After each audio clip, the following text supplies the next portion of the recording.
Hi, this is Alfozia Nihar from At Home Tuition. Welcome to our session today. The topic that we are going to discuss in our today's video is Part 2 video of Differentiation Rules Basics. Let's continue our introduction to the derivatives with some basic yet incredibly handy properties for differentiation. The first question we will try to answer is the most basic one. What is the derivative? I'll begin with the intuitive introduction to derivatives that will lead naturally to the mathematical definition using limits. Basically, there are two ways of thinking about the derivative of a function. First way is as an instantaneous rate of change. We use this concept all the time. For example, when talking about velocity. Velocity is the instantaneous rate change of position. And there is also a geometric interpretation of the concept of the derivative. The derivative can be thought of as the slope of the curve. It is easy to define the slope of a straight line. So first approach is physical approach, rate of change, and the second approach is geometric by using slope. It is essential to understand both perspectives because one is more useful than the other in different situations. In our part 1 video, we were discussing constant rule, product rule, quotient rule, sum rule and difference rule. Now let us discuss some general power functions. The quotient rule can be used to extend the power rule to the case where the exponent is a negative integer. For example, if n is a positive integer, then d over dx, x raised to negative n, can be written as negative n, x raised to negative n minus 1. Same concept that we applied in power rule. In our previous video, I told that whenever you get a fraction, you need not apply quotient rule directly. First, you have to analyze the question and you can try rewriting the question so that you can apply the other rules. So here I am going to take one example. Here is an example. Find the differentiation of this function y, which is equal to 1 over x. Let's find the derivative. dy over dx can be written as, instead writing this as a fraction, I'm going to shift this denominator to the numerator. So if we shift any term from the denominator to numerator, its exponent will change into a negative 1. Am I right? Hope you have studied this concept in law of indices.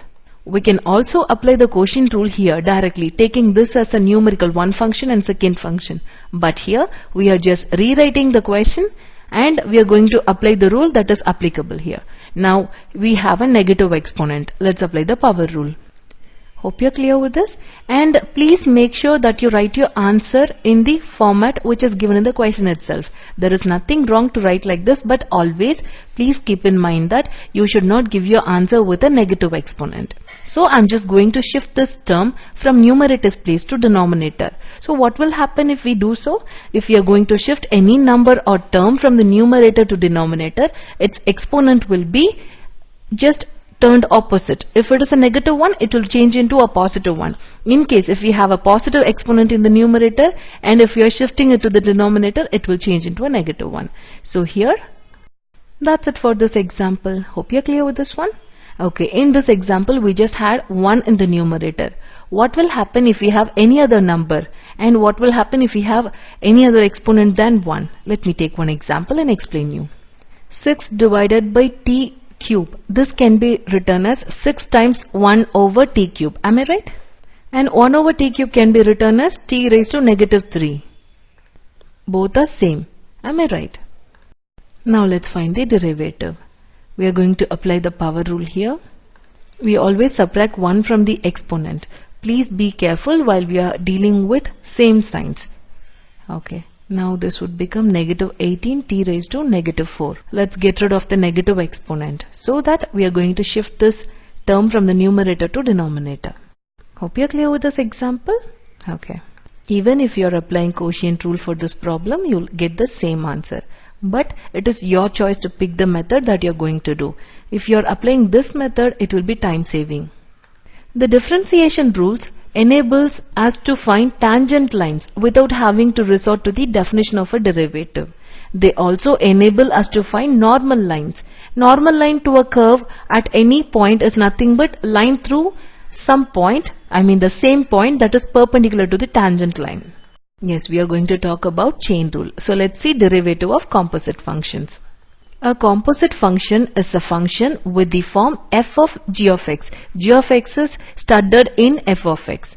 A composite function is in fact a function that contains another function. If you have a function that can be broken down into many parts, where each part is in itself a function, and where these parts are not linked by addition, subtraction, product or division, you usually have a composite function. Let me give you one example. Here is the function e raised to x square. It's a composite function. We can write it as f of x g of x, where g of x is x square.